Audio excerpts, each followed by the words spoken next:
Et c'est reparti pour Smart Bourse, votre double dose quotidienne de marché en direct sur Bismart, chaque jour à la mi-journée, 12h30, 13h et le soir. La grande édition pendant une heure à partir de 18h30. Au sommaire de cette édition de la mi-journée, les chiffres de croissance chinoise pour 2020. Sans surprise, c'est une année de croissance pour la Chine, malgré la crise pandémique qui a éclaté dans le pays en début d'année, voire un an auparavant. La Chine arrive à afficher une croissance supérieure à 2% au cours de l'année 2020, avec un quatrième trimestre un peu supérieur aux attentes, une progression de 6,5% sur les 3 derniers mois de l'année pour l'économie chinoise, une croissance qui reste déséquilibrée. On a vu effectivement les secteurs productifs, manufacturiers, industriels, la partie investissement, la demande extérieure qui auront tiré la croissance chinoise en 2020. En revanche, la demande intérieure a plutôt pénalisé la croissance chinoise, avec notamment des salaires en Chine qui ne sont pas encore revenus à leur niveau pré-crise. Voilà pour la partie macro.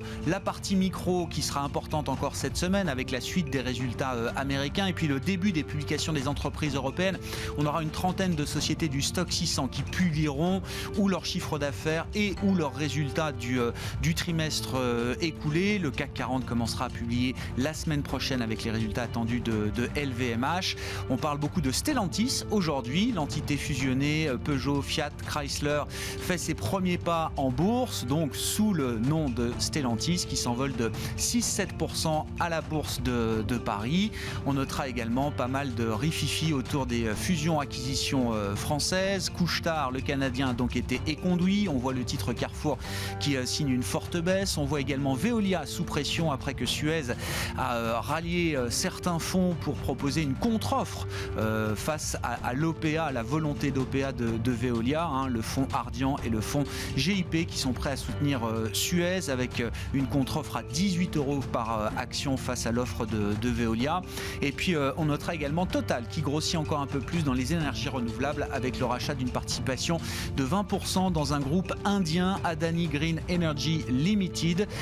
Total qui rachète également une partie du portefeuille solaire du groupe Adani pour 2,5 milliards de dollars au total. Enfin, le plan de trading comme chaque lundi avec les équipes de Bourse Direct. Notez que les marchés américains sont fériés aujourd'hui en ce jour de commémoration de la mort de Martin Luther King.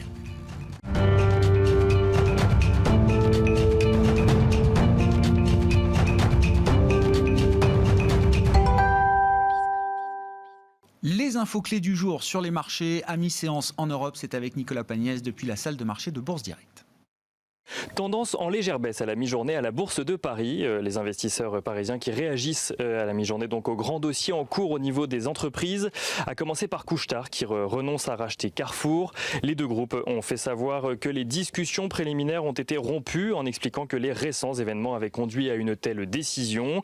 Une façon de pointer sans le nommer le veto du gouvernement sur le sujet. Mais les deux groupes ne se quittent pas pour autant. Ils ont fait savoir qu'ils comptaient tout de même mettre en place une coopération dans plusieurs domaines, comme par exemple le partage de bonnes pratiques dans la distribution de carburant, le développement d'achats en commun, mais aussi des partenariats sur la commercialisation de marques de distributeurs ou encore l'optimisation de la distribution sur les zones géographiques communes aux deux groupes. Suez fait part de son côté de sa volonté de soutenir une alternative à l'offre de rachat faite par Veolia. Alors que Veolia tente d'établir un dialogue, Suez avait obtenu en novembre dernier un délai de 3 mois devant la Cour d'appel de Paris. 3 mois de délai de consultation des instances représentative du personnel de Suez sur le projet.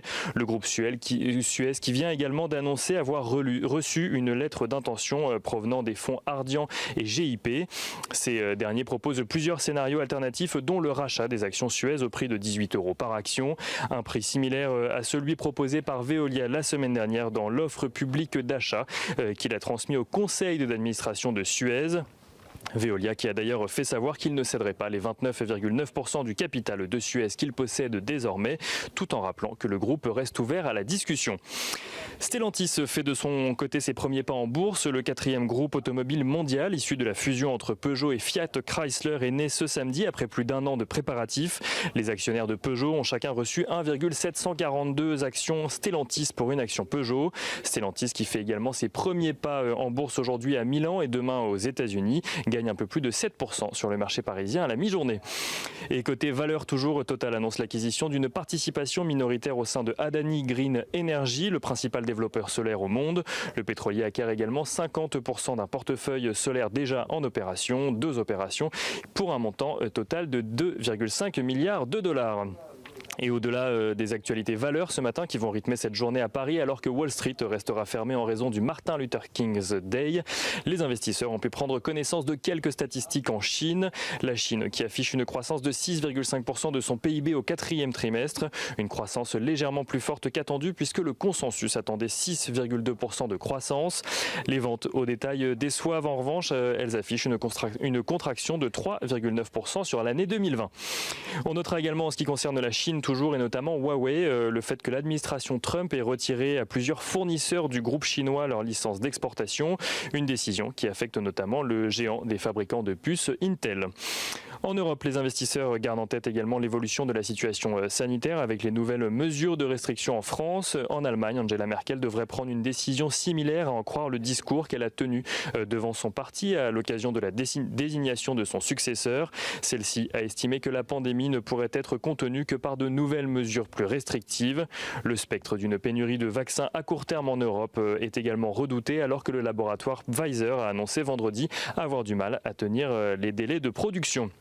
Et on finit avec un tour du côté des matières premières. Le pétrole qui s'apprécie à la mi-journée juste au-dessus des $55. L'once d'or qui se situe elle juste au-dessus des $1830, tandis que l'euro-dollar retombe aux alentours des $1,20 pour 1 euro. Nicolas Pagnès qui nous accompagne en fil rouge tout au long de la journée sur Bismart depuis la salle de marché de Bourse Direct.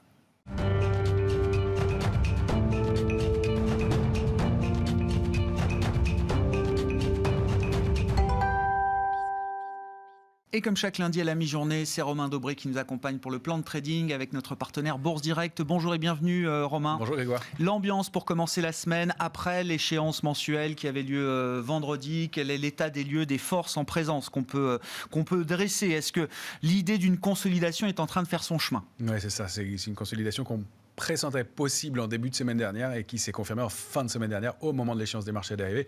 Juste après, la clôture a eu lieu à 16h sur l'indice parisien et puis on a eu une accélération baissière un peu plus marquée. Donc rien de méchant, une consolidation dans un mouvement qui reste haussier globalement avec de la marge pour consolider. D'ailleurs, on pourrait se permettre de baisser de façon relativement importante sans que ça remette en cause la tendance de moyen et long terme en cause du tout. Mais on a un marché qui arrive à des niveaux techniques majeurs, alors que ce soit sur les indices qui arrivent sur des hauts de canaux pour le Dow Jones, qui arrive sur des points techniques importants sur l'indice CAC 40 qu'on avait évoqué, qu'on va pouvoir revoir un peu en détail, sur des valeurs aussi, sur des plus hauts, des hauts de canaux sur des valeurs, des hauts de canaux sur des secteurs. Donc un marché qui a besoin de souffler, qui aurait pu passer en force, c'était un peu la question la semaine dernière.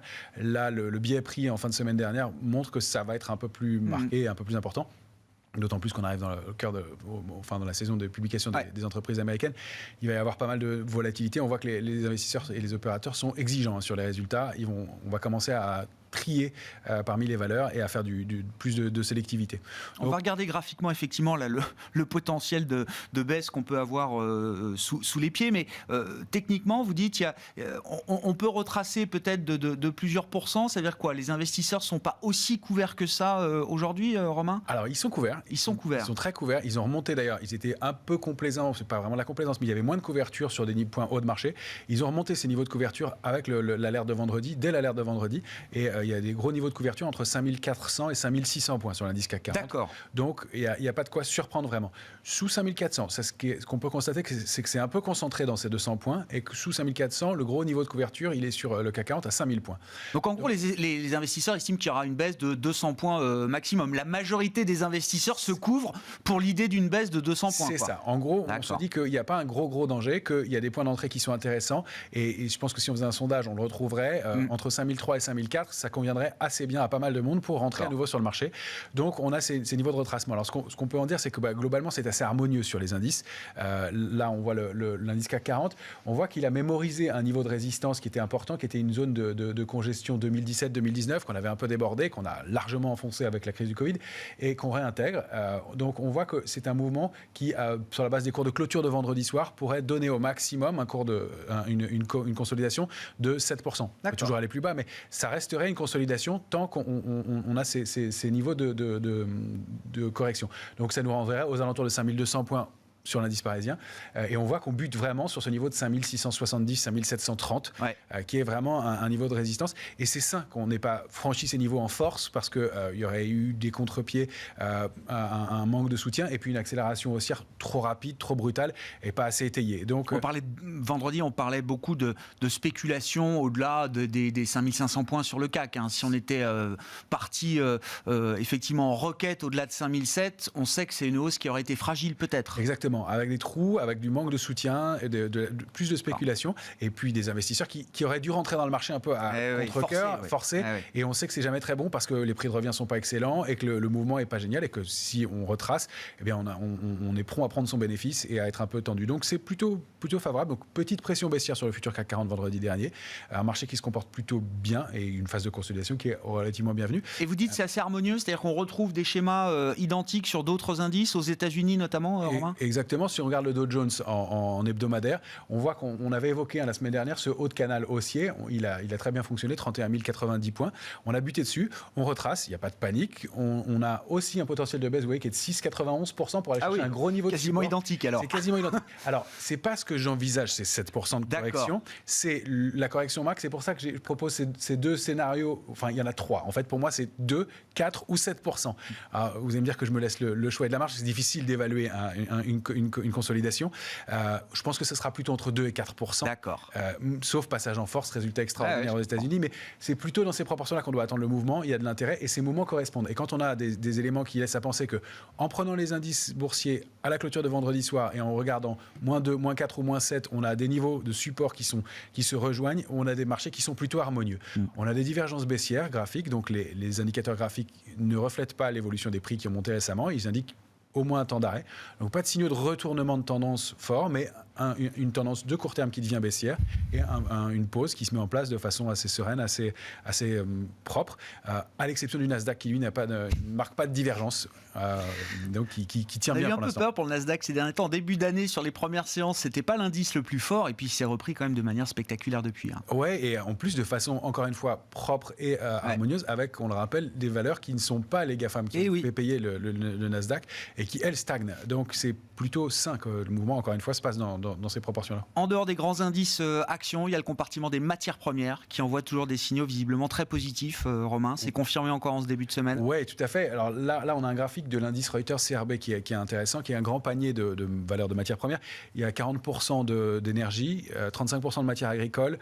Ensuite, il y a du bétail, des métaux de base qui sont à 12%.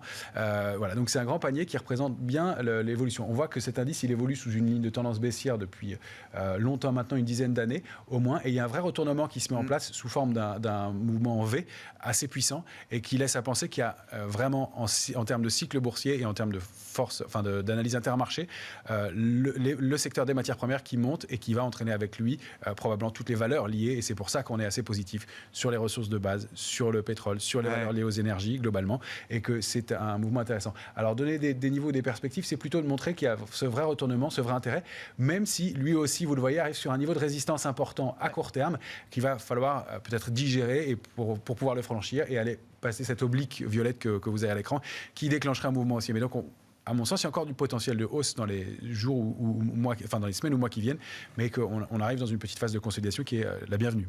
On va revenir sur le CAC 40 dans un instant, mais je voulais qu'on dise un mot de l'euro-dollar aussi. C'est la semaine des banques centrales, pas de la Fed, mais de la Banque centrale européenne notamment ce jeudi. C'est vrai qu'on est monté à plus de 1,23 la semaine dernière, et puis le mouvement s'est assez vite dégonflé en quelques séances, puisqu'on est retombé entre 1,20 et 1,21 au moment où on se parle. Est-ce que la tendance haussière qu'on observait sur l'euro-dollar est invalidée à ce stade, Romain ? Alors la tendance haussière de moyen et long terme, non. À court terme, oui. Et on constate que ce niveau de résistance à 22,38, à 22,70 est un niveau de résistance qui a vraiment bloqué l'indice. Il y a donc ce phénomène de consolidation et tant qu'on est au-dessus d'un 19,06 qui était la borne haute de l'ancien trading range, c'est plutôt positif. Moi, l'alerte, je la mets sous un 17,89. Vous voyez qu'elle est relativement lointaine. Ce qu'on constate, c'est que la position nette spéculative a augmenté la semaine dernière alors que l'euro-dollar a baissé. D'accord. Donc, il y a un peu de pression baissière, D'accord. un peu de spéculation à la baisse. Donc, à court terme, ça Il y a peut... un phénomène de contre-pied là. Il y a un petit contre-pied qui se met en place et c'est moins haussier qu'on l'escomptait il y a une semaine déjà où on pensait que c'était plus une pause. Là, à court terme, ça peut consolider un peu plus fortement. En tout cas, pour l'instant, un trading range qui est un 19,06, un 22,28 qui paraît une zone de consolidation propre dans l'immédiat. Bon, on verra. Encore une fois, la séquence Banque centrale redémarre avec la baisse cette semaine et puis beaucoup de débats au sein de la Fed également sur le rythme du programme d'achat. On verra comment ces discussions, ces discours, ces déclarations peuvent influencer le cours de l'euro-dollar. Pour revenir sur le CAC et pour finir avec vous, Romain, sur une échéance de temps quotidienne, là, sur un graphique en 14 heures pour le futur CAC 40, qu'est-ce qu'on peut dire de la situation de début de semaine ? Alors déjà, on voit qu'il y a beaucoup de niveaux disponibles, il y a beaucoup de supports intermédiaires. Voilà. En fait, on est à mon sens rentré dans un trading range 5630 qu'on a rompu vendredi dernier et 5525 qui va être notre premier niveau d'alerte pour la semaine. Encore une fois, sans remettre en cause de façon dramatique la tendance, mais qui déclencherait un mouvement baissier un peu plus marqué. Et puis, on a ensuite des niveaux intermédiaires. 5482, 5433 paraissent importants. Ce sont des cibles en cas de rupture du trading range précédent, donc 5433. Et puis, il y a cette grosse zone, 5349, 5380, qui devra, à mon sens, constituer un point d'entrée, un point d'achat où on ne devrait pas aller plus bas. On avait placé... Ça, c'est nos 4% de baisse, c'est ça, hein, ça. 5380. C'est ça. Là, on trouve nos 4% de baisse. Ouais. J'ai pas péché par optimisme. Je ne vous ai pas indiqué la partie un peu plus basse où on pourrait redescendre. Alors, sous 5287, qui avait été un point qu'on ne voit pas là, mais je voulais zoomer un peu plus, qu'on ne voit pas là, qui avait été l'alerte de moyen terme précédente. Ce n'est pas bon d'aller tester ces niveaux-là. Le marché doit former des points de plus en plus hauts. Sinon, on invalide la tendance haussière de moyen terme. Donc, on pense que c'est un bon niveau cible maximal. On va voir comment le marché se comporte. Difficile d'estimer comment vont réagir les investisseurs. D'autant plus qu'il y a énormément d'incertitudes, notamment liées à l'évolution de la vaccination, de la pandémie, des mutations et autres. Et puis dans un contexte de grande exigence et de grande discernement du côté des valeurs. Et alors qu'on arrive au début des résultats des entreprises américaines et européennes bientôt. Et justement, ce qui est très cohérent, c'est que tous les secteurs, les grands secteurs sur les marchés boursiers sont en pause aujourd'hui, c'est ça Quasiment à une grande majorité. Alors, il y a quelques secteurs qui tirent leur épingle du jeu, mais c'est assez limité. Il y a toujours l'Asie qui surperforme avec la Chine en tête. Les small et mid caps qui surperforment très clairement, toujours même dès le lundi matin, assez fortement. Toujours tout ce qui est biotech, medtech, technologie performe aussi. L'économie digitale, le luxe surperforme, on peut le dire encore. Les médias et le secteur technologique globalement. Pour le reste, ça stagne. Tous les autres secteurs stagnent. On a juste un frémissement qu'on peut noter, qu'on va regarder du côté du secteur food and beverage, donc alimentation qui peut être intéressant et peut-être détecter des signaux. C'est un secteur qui est un peu en retard, donc on va le surveiller. Merci beaucoup Romain. Romain Dobré avec nous chaque lundi à la mi-journée dans Smart Bourse pour le plan de trading avec Bourse Direct.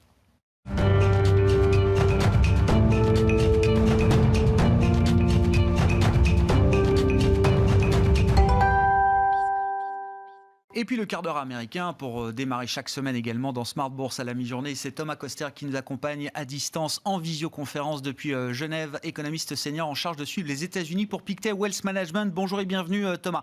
Semaine Bonjour, chargée aux États-Unis avec bien sûr l'investiture ce mercredi de Joe Biden, l'entrée en place de l'administration Biden.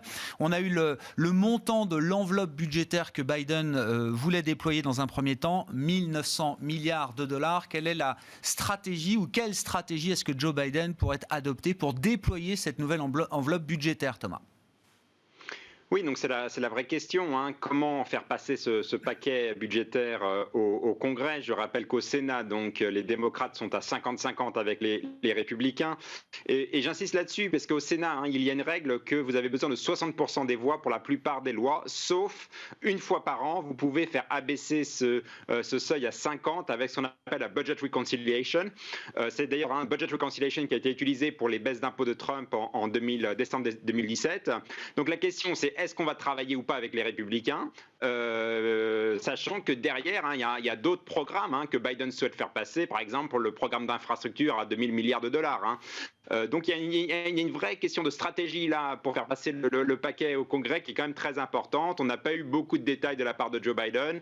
Au final, moi je pense que les 1900 milliards risquent quand même d'être dilués. Alors on aura à mon avis quand même autour de 1000 milliards de dollars, ce qui est déjà énorme, puisqu'on vient d'avoir 900 milliards de dollars qui ont été votés au mois de décembre. Donc ça veut dire des chèques supplémentaires pour les ménages, des allocations chômage qui perdurent jusqu'au mois de septembre. Donc bref, on aura quand même beaucoup de soutien à la demande et à la consommation aux États-Unis, mais une fois que les signaux seront meilleurs sur le plan de la pandémie.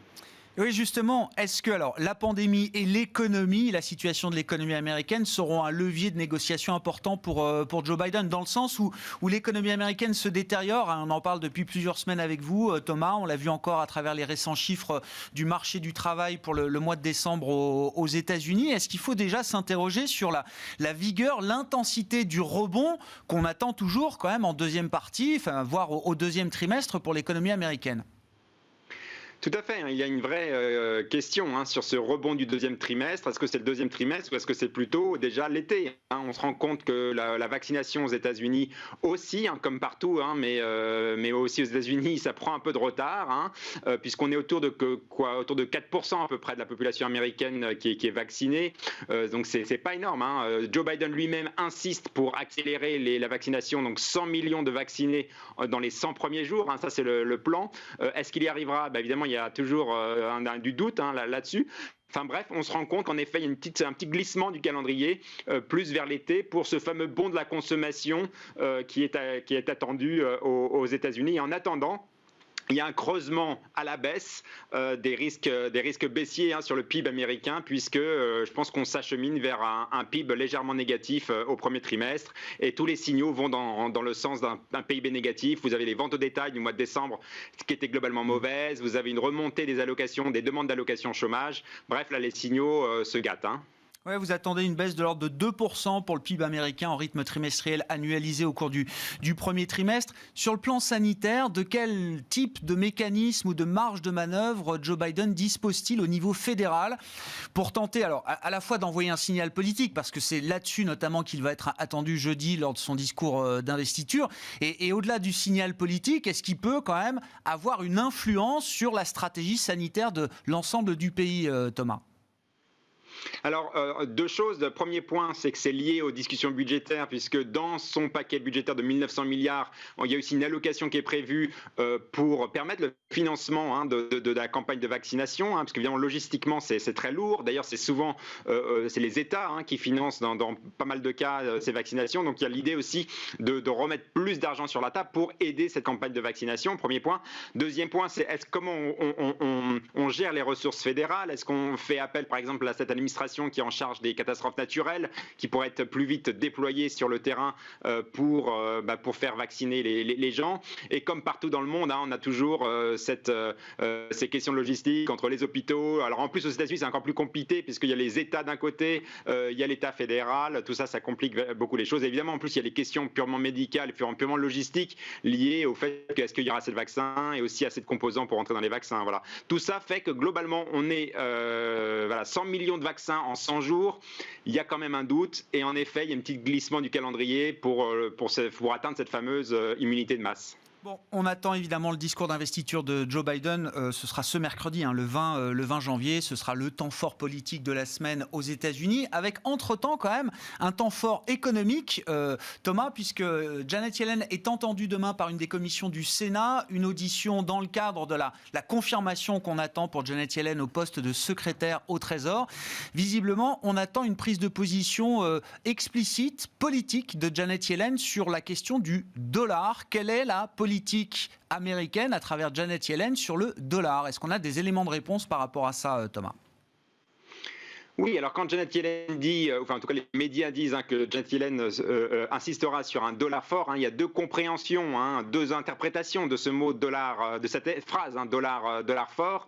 La première, c'est une question de valorisation, mais je ne pense pas que c'est vraiment l'interprétation importante ici. La vraie interprétation, c'est que Janet Yellen insiste pour que le dollar reste une monnaie de référence mondiale. Et ça, c'est très important. Rester un benchmark mondial. Évidemment, le dollar est attaqué de toutes parts. Évidemment, les crypto-monnaies, l'or, mais aussi potentiellement par d'autres monnaies au niveau mondial qui pourraient supplanter le dollar. Et là, Janet Yellen insiste sur le rôle important d'un dollar fort, mais ce qu'on dit un dollar fort, c'est de continuer à séduire les investisseurs étrangers en quelque part leur promettant qu'ils retrouveront leur bille dans plusieurs années s'ils continuent d'investir aux États-Unis et donc d'investir dans le dollar. Je pense que c'est ça la vraie interprétation. Pourquoi les États-Unis ont besoin d'un dollar fort, entre guillemets ? Tout simplement parce qu'il y a toujours cette balance des paiements qui est déficitaire. Les États-Unis ont besoin du capital étranger et ont besoin notamment du capital des Européens. Donc c'est ça, c'est continuer à sourcer les investissements étrangers pour qu'ils continuent de venir aux États-Unis pour financer la balance des paiements, mais aussi le déficit budgétaire énorme. Plan stratégique, Thomas, justement, c'est intéressant là. Qu'est-ce qui fait que dans les prochaines années, dans le prochain cycle, les États-Unis resteront toujours à une terre d'investissement aussi privilégiée par les grands investisseurs? C'est quoi là? La croissance avant tout, l'innovation? Est-ce que c'est un meilleur équilibre des finances publiques aussi à un certain stade? Tout à fait. Alors, en effet, on a des signaux un peu mitigés. Je pense que les investisseurs étrangers ont beaucoup regardé ce qui s'est passé avec l'assaut du Capitole et sur les questions de politique intérieure qui est globalement une image un peu chaotique de ce qui se passe aux États-Unis. Donc, je pense que Janet Yellen essaye aussi de vouloir rassurer sur ce front-là. Maintenant, les États-Unis restent une terre d'investissement. Pourquoi? Parce qu'il y a quand même les entreprises qui sont leaders, notamment dans le secteur de la technologie, par exemple, qui sont beaucoup moins présentes. On n'a pas autant de sociétés aussi leaders dans la technologie en Europe. Je pense que c'est important de souligner ce point-là. Les États-Unis aussi restent un énorme marché de consommateurs. Bref, ça reste un terreau fertile pour l'investissement. Bon, une dernière question sur la Fed. Là, que s'est-il passé entre les fêtes de fin d'année aujourd'hui du côté de la Fed? Parce qu'on a quitté la Fed en fin d'année dernière. Thomas qui nous disait on sera là, où que vous ayez besoin, la Fed sera présente et de manière aussi puissante que nécessaire. Et puis dès le début d'année, boum, discussion, débat sur, tiens, faut-il que la Fed commence à envisager de réfléchir à réduire le rythme de ses achats? Je rappelle 120 milliards de dollars par mois. Alors évidemment, il y a différents courants qui s'expriment au sein de la Fed, mais le débat est arrivé quand même très très vite sur la table, Thomas. Oui, tout à fait. Comme vous le dites, c'est une question de courant à l'intérieur de la Fed, des membres de la Fed qui sont aussi, notamment, il y a une certaine frange qui est un peu inquiète par rapport au marché financier qui continue de monter, notamment le marché actions. Et ils se demandent s'il ne serait pas bon de un peu arrêter de donner cette promesse perpétuelle au marché financier que la Fed sera toujours là. Donc il s'agit de un peu calmer les ardeurs du marché. Donc je pense qu'en effet, certains membres de la Fed, des présidents régionaux ont été envoyés, entre guillemets, pour faire passer des messages. Mais voilà, globalement, la conclusion de tout ça, ça reste, et là j'en reviens au speech de Jérôme Powell jeudi dernier, la Fed n'est pas prête d'arrêter son support à l'économie. La Fed continuera, à mon avis, à acheter des obligations d'État au moins jusqu'en 2022 quand il y aura une réduction. Cette réduction, j'insiste d'ailleurs, sera très lente. On ne va pas aller de 80 milliards de dollars de bons du Trésor à zéro. Je pense qu'on va aller graduellement vers zéro. Donc ça reprendra encore un an supplémentaire, à mon avis, pour une fois qu'on aura commencé à réduire les achats d'actifs. Et même à court terme, j'insiste, je pense toujours qu'il y a un risque que la Fed augmente les achats d'actifs, étant donné ce qui se passe sur le front sanitaire, ça se détériore, et aussi potentiellement les mauvaises nouvelles économiques qui s'accumulent. Donc on pourrait avoir même plus de QE avant une réduction du QE l'année prochaine. Ouais, attention, ça se joue en plusieurs temps, mais c'est vrai que dans l'immédiat, les risques sont plutôt baissiers là, sur l'économie américaine en ce début d'année, en raison notamment de la situation sanitaire qui n'est toujours pas maîtrisée. Merci beaucoup Thomas. Thomas Kosterg avec nous chaque lundi à la mi-journée dans Smart Bourse depuis Genève, économiste senior en charge de suivre les États-Unis pour Pictet Wealth Management. On se retrouve ce soir à 18h30 en direct.